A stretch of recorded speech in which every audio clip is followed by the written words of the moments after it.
Liberty Tamil நேயர்களுக்கு வணக்கம். இன்றைய நேர்காணலில் நாம் சந்திக்க இருப்பவர் டாக்டர் பொன்ராஜ் அவர்கள். வணக்கம் சார். வணக்கம் ஆசிஸ். தமிழக தேர்தல் வாக்குப்பதிவு ஒரு வரலாற்று சாதனை நிகழ்த்தியிருக்கு. 85.15%. இதில் குறிப்பாக அந்த தாவேகா தலைவர் விஜய் அவர்கள் நேற்று ஒரு அறிக்கை வெளியிட்டிருந்தார். அதாவது இவ்வளவு வாக்கு சதவீதம் 85% வந்திருக்குன்னா அது ஒரு சாதனையான நிகழ்வு. இதை நான் எல்லோரையும் பாராட்டுறேன். குறிப்பாக என்னுடைய நண்பீஸ், வெளிநாட்டிலேருந்து வந்தவங்க, வீட்டில் இருக்கிற குட்டீஸ் எல்லாத்துக்கும் நன்றி தெரிவித்து ஒரு அறிக்கையை வெளியிட்டிருக்கிறாரு. இந்த அரசியல் மாயாஜாலங்களெல்லாம் உடைச்சி இது ஒரு வாக்குப்பதிவு, வரலாற்று சாதனை வாக்குப்பதிவு அப்படின்னு சொல்லி அந்த கிரெடிட்டை அவர் எடுத்துக்கிறாரு. இன்னொரு புறத்தில் இது எஸ்ஐஆர்னால தான் வந்துடுச்சுன்னு சொல்லி எல்லா பொதுவான விமர்சகர்கள் எஸ்ஐஆருக்கு பின்பு இது இயல்பு தான் அப்படின்னு சொல்லியிருக்கிறாங்க. ஆனால் விஜய் அவர்கள் உல்டாவாக ஒரு அறிக்கை வெளியிட்டிருக்கிறார். உங்களுடைய பார்வை என்ன சார்? இந்த வாக்குப்பதிவு அதிகரிப்பும் சரி, அது திமுகவுக்கு ஆளும் கட்சிக்கு பாதகமாக முடியும்னு சொல்லி ஒரு கருத்து சொல்கிறாங்களே, எப்படி பார்க்குறீங்க? அதாவது ignorance is bliss for Sampann அப்படின்னு சொல்லுவாங்க. Knowledge is bliss for the empowered அப்படின்னு சொல்லுவாங்க. அதாவது எப்படின்னா, அறியாமை சில பேருக்கு ஆனந்தத்தை கொடுக்கும். ஆனால் அறிவு சில பேருக்கு அதிகாரத்தை கொடுத்தும் பவரை கொடுக்கும், எம்பவர் பண்ணும். இங்கே பாவம் அறியாமையில் இருக்கக்கூடிய விஜய் அவர்கள் தனது அறியாமையை நேற்று போட்ட ட்வீட்டின் மூலமாக வெளிப்படுத்தி இருக்கிறார் என்றுதான் நம்ம அவருக்கு இந்த தமிழக அரசியல் பற்றியும், இந்த ஓட்டர் கவுண்ட் பற்றியும், எஸ்ஐஆர் பற்றியும், பதிவான வாக்குகள் பற்றியும் ஒரு சிறு துளி நாலேஜ் கூட இல்லை என்பதை அவரது ட்வீட் வெளிப்படுத்தி காண்பிக்கிறது. அவர் எந்த அளவிற்கு ஒரு ஒரு ஒரு சினிமா அடிமைகள் கூட்டத்தை உருவாக்கி வைத்திருக்கிறார் என்பதை, அவர் எப்படிப்பட்ட ஒரு அடிமையாக இருக்கிறார் என்பதை அவரது ட்வீட் வெளிப்படுத்தி காண்பிக்கிறது.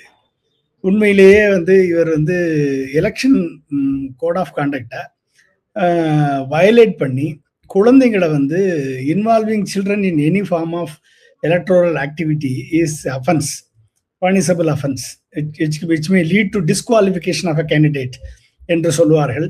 இதை ஓப்பனா பண்ணிய விஜய் அவர் போட்டியிட்ட 2 இடங்கள் மட்டுமல்ல, 234 இடங்களிலுமே தாவேகா வேட்பாளர்கள் தகுதி நீக்கம் செய்யப்பட வேண்டிய ஒரு சூழலை உருவாக்கிய ஒரு அறியாமையில் மிதக்கக்கூடிய ஒரு நடிகன் என்றுதான் அவரது ட்வீட் வெளிப்படுத்துகிறது.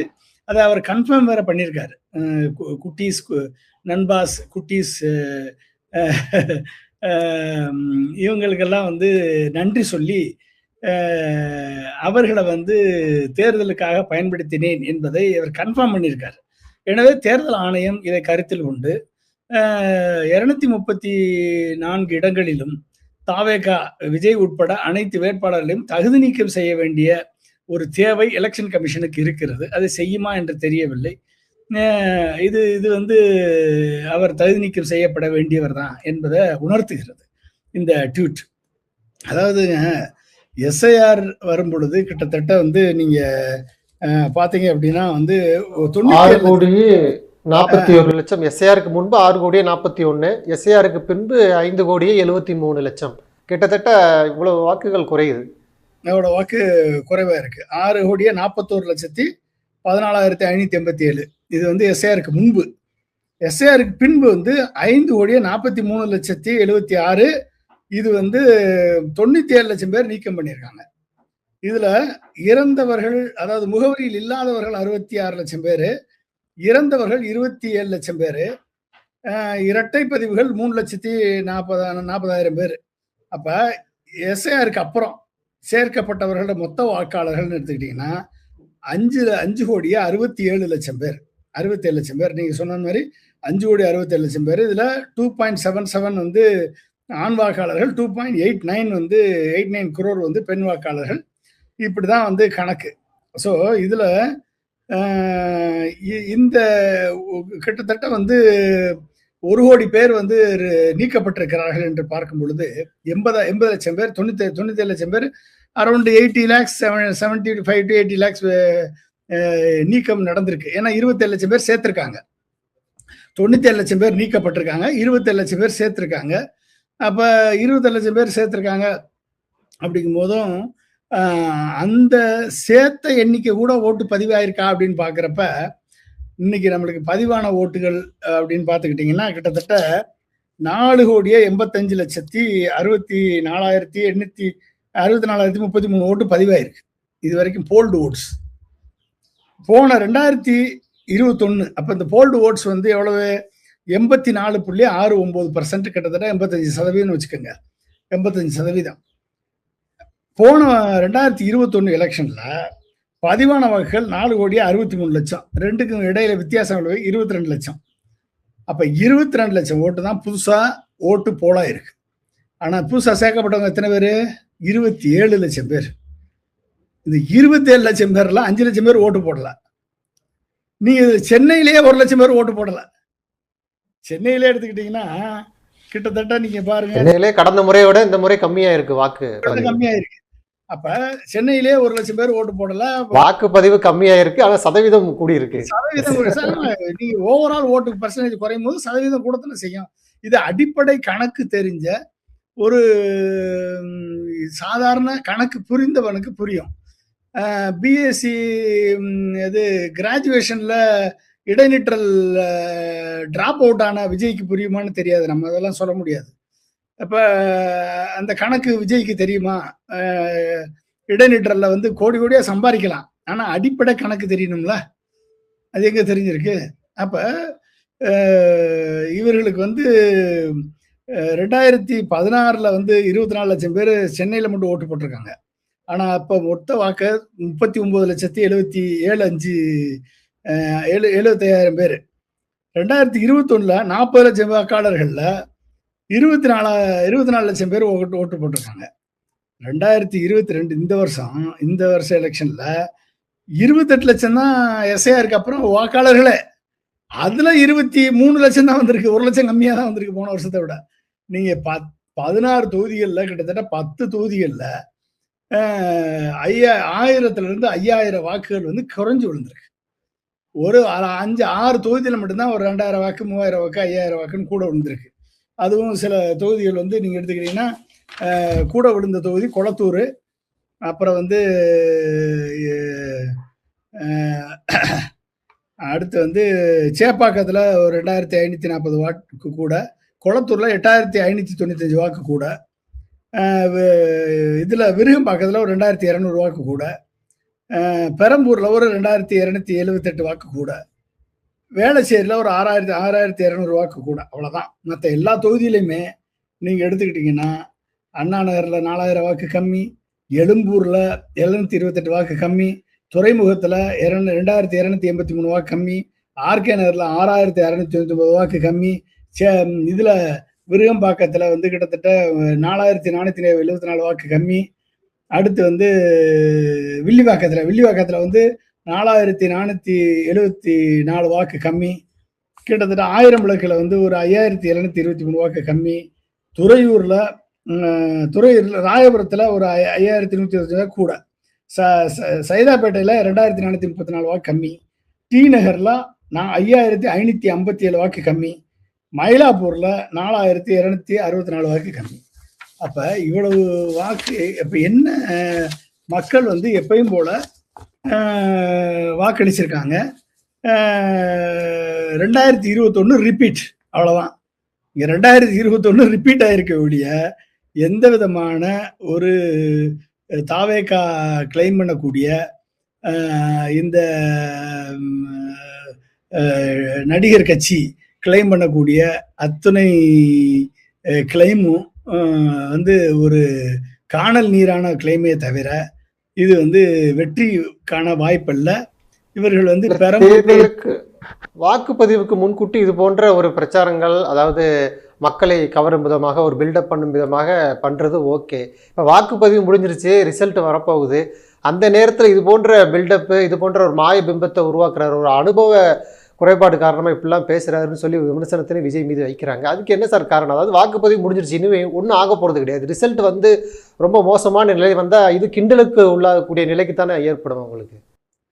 இல்லைங்க, ஒரு பிம்பத்தை கட்டி கட்டி மேலே எழுப்பி அது வந்து ஒரு உச்சாணி கும்பலை வந்து ஒருத்தனை ஏற்றி விட்டுட்டீங்கன்னு வச்சுக்கோங்களேன், அதனால கீழே விழுகும்போதும் அவனுக்கு வந்து அதை தாங்கிக் கொள்ளக்கூடிய பக்குவம் இருக்குமான்னு தெரியாது. அப்ப வந்து இந்த தோல்வியையும் வெற்றியையும் பார்த்ததுதான் திராவிட முன்னேற்ற கழகமும், அனைத்து இந்திய அண்ணா திராவிட முன்னேற்ற கழகம். ஒரு கட்டத்துல எதிர்க்கட்சியாவே ஆக முடியாத அளவுக்கு போனதுதான் திமுக. 10 ஆண்டு காலம் ஆட்சியிலே இல்லாத அளவிற்கு போனதுதான் திராவிட முன்னேற்ற கழகம்.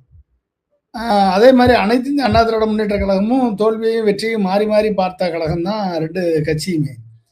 அப்ப இவர்களுக்கு வந்து தோல்வியை தாங்கிக் கொள்ளக்கூடிய பக்குவமும், வெற்றியை மிதமிஞ்சி செலிப்ரேட் பண்ணாமல் அமைதியாக ஏற்றுக்கொள்ளக்கூடிய பக்குவமும் கொண்டவர்கள் தான் திமுக, அதிமுகவை சேர்ந்தவர்கள். அப்ப இவர்கள் 2 பேருக்குமே வந்து அந்த பக்குவம் இருக்கு. ஆனா இவர்களுக்கு வந்து புதிதா வந்தவர்களுக்கு பக்குவம் இல்ல. எல்லாமே உச்சத்துல இருந்து வந்தேன், உச்சத்துல தான் இருக்கேன் அப்படின்னு சொல்லி ஒரு மாய பிம்பத்துல, மாய ஜாலத்துல கட்டப்பட்ட பிம்பத்துல வந்து மிதந்து கொண்டிருப்பவர்களுக்கு திடீரென்று பலூன் வெடித்து சிதறிவிட்டால் அவர்களது கனவுகள் சுக்குநூறாக உடைந்து நொறுங்கும் பொழுது அதை தாங்கிக் கொள்ளக்கூடிய சக்தி படைத்தவர்களாக இந்த இந்த இளைய தலைமுறை இருக்குமா என்பது ஒரு மிகப்பெரிய கேள்விக்குறி. அது வந்து அந்த தோல்வியை தாங்கிக் கொள்ளக்கூடிய சக்தி அவர்களுக்கு இல்லை. அதனால வந்து தொடர்ந்து இந்த பிம்பம் கட்டமைக்கப்பட்டு வருகிறது. தொடர்ந்து இந்த பிம்பம் வந்து ஊதி பெரிதாக்கப்பட்டு கொண்டு வருகிறது. வேற ஒன்றும் இல்லை. ஒன்று விவரம் தெரிந்து, அதாவது வந்து ஒரு மாற்றம் வேணும்னு சொல்லி ஒவ்வொருத்தரும்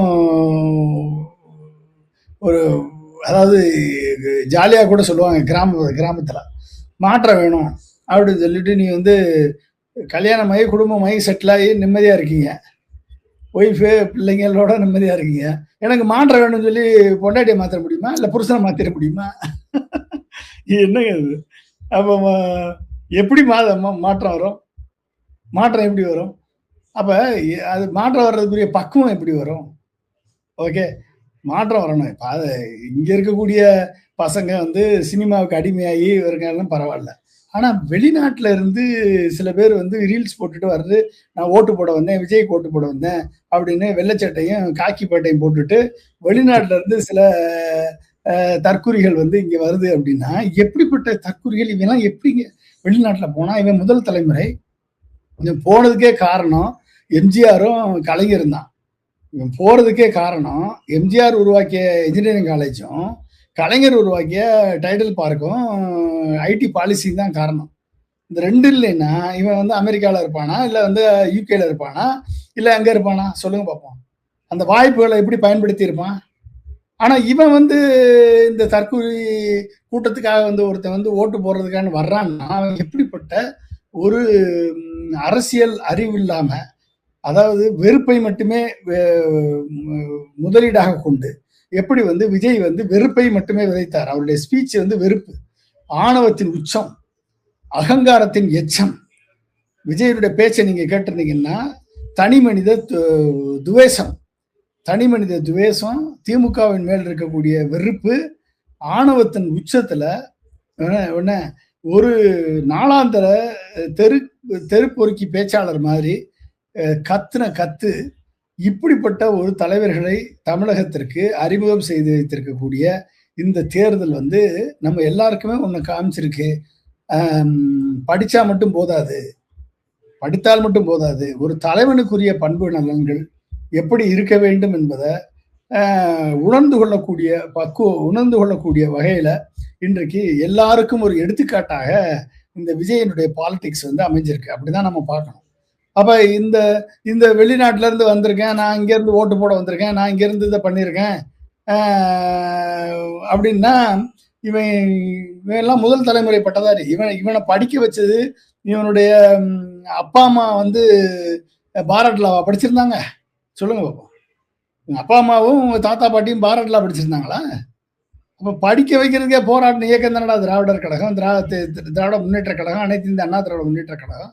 உனக்கு இடஒதுக்கீடு கொடுத்து, உனக்கு படிக்கக்கூடிய வாய்ப்பை ஏற்படுத்தி கொடுத்து, உனக்கு இன்ஜினியரிங் காலேஜ் கட்டி கொடுத்து, இன்ஜினியரிங் காலேஜை உருவாக்கி கொடுத்து, அந்த கோர்ஸை உனக்கு படிக்கிறதுக்கு உனக்கு உதவித்தொகை கொடுத்து, இத்தனையும் கொடுத்து உன்னை படிக்க வச்சு, லேப்டாப் கொடுத்து, சைக்கிள் கொடுத்து, எல்லாத்தையும் கொடுத்து உன்னை படிக்க வச்சு இன்னைக்கு வந்து மேலே ஆளாக்கி விட்டா, நீ அங்கேருந்து இங்கே வந்து ஒரு நடிகன் பின்னால போய் எந்த விதமான கொள்கை இல்ல, ஒரு கோட்பாடு இல்ல, ஒரு தலைமை பண்பு கிடையாது, ஒரு தனி மனித ஒழுக்கம் கிடையாது.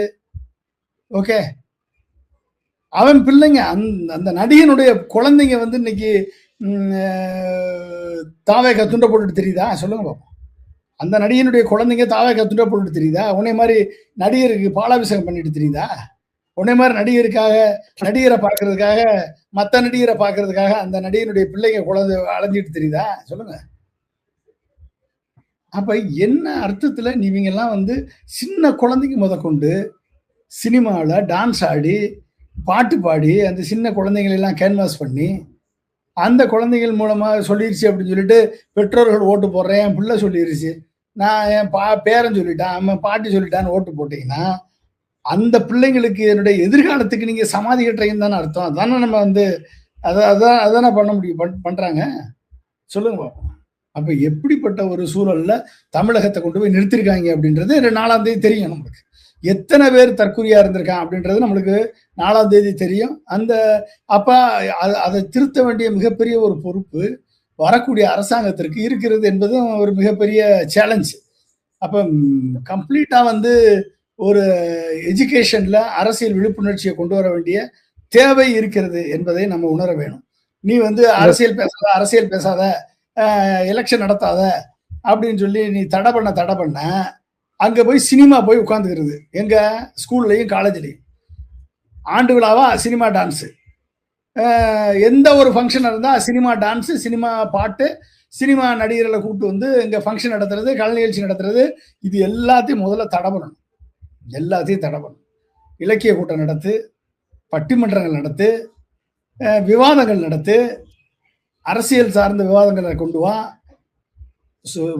ஸ்டூடெண்ட் பார்லிமெண்ட்டை உள்ள கொண்டு வாங்க, எலெக்ஷனை உள்ள கொண்டு வாங்க, மாணவர் தேர்தலை உள்ள கொண்டு வாங்க, அரசியல் விழிப்புணர்ச்சி ஏற்படுத்துங்க. 6ஆம் வகுப்புல இருந்து கிராஜுவேஷன் வரைக்கும் arts and science, engineering, medical எல்லாத்துலயும் ஜெனரல் ஸ்டடீஸை உள்ள கொண்டு வாங்க. சப்ஜெக்டை ஒரு பாடமா கட்டாய பாடமாக்குங்க. இதெல்லாம் பண்ண வேண்டிய தேவை இருக்கு. இல்லைன்னா இப்படிப்பட்ட தற்கொலையை தான் நம்ம வந்து வளர்க்க வேண்டிய தேவை இருக்கும்.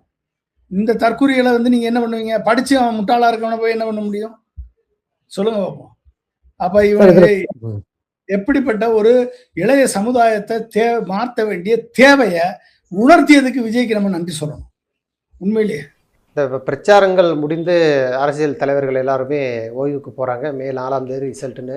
அதில் இப்போ ஸ்டாலின் அவர்கள் கொடைக்கானல் போகிறாரு. வழக்கம் போல் எல்லா தேர்தலிலும் பிரச்சாரம் முடிச்சுட்டு எல்லா தலைவர்களும் போவாங்க. ஆனால் விஜய் அவர்கள் மே 4ஆம் தேதி ஆஸ்திரேலியாவுக்கு டிக்கெட் போட்டிருக்கிறாரு. எலெக்ஷனுடைய ரிசல்ட்டை பொறுத்து அவர் டிக்கெட்டை கேன்சல் பண்ணலாமா, இல்லைனா ஆட்சியை பிடிச்சிட்டா கேன்சல் பண்ண வேண்டாம், இல்லைன்னா ஆஸ்திரேலியா பயணத்துக்கு போகிறாருன்னு சொல்லி ஒரு தகவல் வந்துருக்கு சார். அவர் பத்திரிகை ஆட்சியை பிடிச்சிட்டுலாம் ஆட்சியை பிடிச்சாச்சுன்னா டிக்கெட்டை கேன்சல் பண்ணிடலாம், இல்லைன்னா ஆஸ்திரேலியாவுக்கு போயிடலாம், கொஞ்சம் ஓய்வு எடுத்துட்டு வரலாம் அப்படிங்கிற ஒரு மனநிலையில விஜய் இருக்கிறாருன்னு ஒரு தகவல் இருக்கு. 4ஆம் தேதி தான் டிக்கெட் பண்ணா 5ஆம் தேதி போட்டான்னா ஓடுறதுக்கு இப்படியா ரெடியா இருக்குது. அப்ப எப்படி, அதாவதுங்க, என்னைக்கு வந்து ஒரு தொகுதி 2 தொகுதியில போட்டியிடும் போதே வந்து he lost the confidence. எல்லாரும் கான்பிடென்டா இருங்க அப்படின்னு சொல்லும் போதே he lost the confidence. நம்பிக்கையோட இருங்க, நாம் வெற்றி நமக்கு தான் அப்படின்னு சொல்லும் போதே he lost the confidence தெரிஞ்சு போச்சு. 2 தொகுதியில் நிற்கும் போதே தோல்வி உறுதி என்பது முடிவாகிவிட்டது. ஒருவேளை வதந்தியா இருக்குமா? 4ஆம் தேதி டிக்கெட் போட்டிருக்காரு, ஆனா ஒருவேளை ஆட்சியை பிடிக்க விடலாம் கூட 2 தொகுதியில் நிற்கிறாரு, அதுல ஜெயிச்சு சட்டமன்ற உறுப்பினராக பதவி இருக்கணும், அப்ப ஏன் போறாரு அப்படின்னு ஒரு கேள்வியும் இருக்குல்ல. அது ஜெயிச்சா தானே ஜெயிச்சாதானே சார். இல்ல ஜெயிக்கலன்னா நீங்க வந்து எல்லாரும் நீங்க ட்ரோல் போட்டு மட்டையை கட்டுவீங்க. இது தேவையா? எல்லாரும் வந்து நீங்க வந்து இது பண்ணுவீங்க. அப்ப எங்க வந்து சப்போஸ் விஜய் 2 பேர்லயும் தோத்து ஆதவர்தனா ஜெயிச்சிட்டாப்லன்னு வச்சுக்கோங்க, என்ன நடக்கும்? விஜய் 2லயும் தோத்து ஆதவர்தனா ஜெயிச்சாச்சு, இல்ல விஜய் தோத்து வந்து நிர்மல்குமார் ஜெயிச்சிட்டாரு, இல்ல விஜய் தோத்து வந்து புஷி ஆனந்த் ஜெயிச்சிட்டாருன்னு வச்சுக்கோங்க, என்ன நடக்கும்? புஷி ஆனந்த் ராஜினாமா பண்ணியாரு, ஒருத்தர் இருக்க கூடாது, இல்ல தனியாளா போய் அப்பாவிட்ட வந்து அப்பாவை லக்கல் பண்ணியே, கேலி பண்ணியே, கிண்டல் பண்ணியே உட்கார வச்சிருவாரு, இல்ல வெளியே அனுப்பிடுவாரு. Okay, சட்டசபையில okay. அது விஜயா இல்ல, இருந்தாலும் சரி. ஒரு புறம் ஆஸ்திரேலியாவுக்கு டிக்கெட் போயிருக்காருன்னு தகவல் வந்தா கூட இன்னொரு புறத்துல தாவேக்காவுடைய அமைச்சர்கள் பட்டியல் சொல்லி உத்தேச பட்டியல்லாம் சமூக வலைதளங்கள்ல போட்டுக்கிட்டு இருக்கிறாங்க. அந்த வேலையும் நடந்துட்டு இருக்கு. அது வந்துருச்சா? ஆனா பாவி. முதலமைச்சர் யாரு? முதலமைச்சர் விஜய் தான். விஜய் தானே. ஜெயிக்கணும்ல அதுக்கு. ஓ! சப்போஸ் ஜெயிக்கலன்னு வச்சுக்கோங்க. அப்ப முதலமைச்சர் வேற ஆள் முதலமைச்சர போட்டுருவாங்களா? இவர் 2 பேரும் 2லயும் தோத்துட்டாருன்னு வச்சுக்கோங்க. என்ன பண்ணுவாய்ங்க? தலையில ஏங்க கற்பனை உலகத்துல வாழ்றவன, உட்டாப்பியன் வேர்ல்ட்ல வாழ்றவன போய் நம்ம என்ன பண்ண முடியும்? சரி வாழ்ந்துட்டு போறாங்க அட்லீஸ்ட். நான் என்ன சொல்றேன் வேற ஒண்ணும் இல்ல. நீ சீமான ஜெயிச்சு 3வது இடத்துக்கு வந்துட்டீன்னா, உண்மையிலேயே நீ பாராட்டப்பட வேண்டியவன் தான். சீமான் அவர்களை ஜெயிச்சு 3ஆம் இடத்திற்கு உன் கட்சிய கொண்டாந்துட்டீன்னா, ஒட்டுமொத்தமா தமிழகத்துல எத்தன தொகுதியில டெபாசிட் வாங்க போறீங்க? 16.6% ஓட்டு வாங்கணும். அப்படின்னா கிட்டத்தட்ட 80 லட்சம் ஓட்டு வாங்கணும். 80 லட்சம் ஓட்டு வாங்கினா தான் தமிழ்நாடு முழுக்க 80 லட்சம் ஓட்டு வாங்கினா டெபாசிட் கிடைக்கும். ஓகே. அதுக்கு மேல நீ முதல்ல அந்த அதை கிராஸ் பண்ண முடியுமா? 40 லட்சத்திலிருந்து 50 லட்சம். அதாவது சீமான் 38 லட்சம் வாக்கு வாங்கியிருக்காரு ஏற்கனவே. 8% வச்சிருக்காரு. 8 கிராஸ் பண்ணி 10க்கு வரணும். அட்லீஸ்ட் 10க்கு வர முடியுமா? சில இடங்கள்ல நீங்க அர்பன் கான்ஸ்டியூன்சியில ஏற்கனவே கமல் கிட்டத்தட்ட 8%ல இருந்து 15% வரைக்கும் வாங்கியிருக்காரு. 17% வரைக்கும் வாங்கியிருக்காரு கமல். சென்னை, கோயம்புத்தூர், மதுரை போன்ற இடங்கள்ல. இதே அர்பன் கான்ஸ்டியூன்சியில ஓகே 20% கூட இவர் வாங்குறாருன்னு வச்சுக்கோ. அந்த 20% வெற்றிக்கான பாதையாக அமையுமா? இந்த கேள்விக்கு இதுக்கு பதில் இருக்கா? சொல்லுங்க பாப்போம். நன்றி சார். நிறைய நல்ல பயனுள்ள தகவல்களை நேயர்களுக்கு சொல்லியிருக்கீங்க. உங்களுடைய நேரத்துக்கு மிக்க நன்றி சார். மிக்க நன்றி. தேங்க்யூ.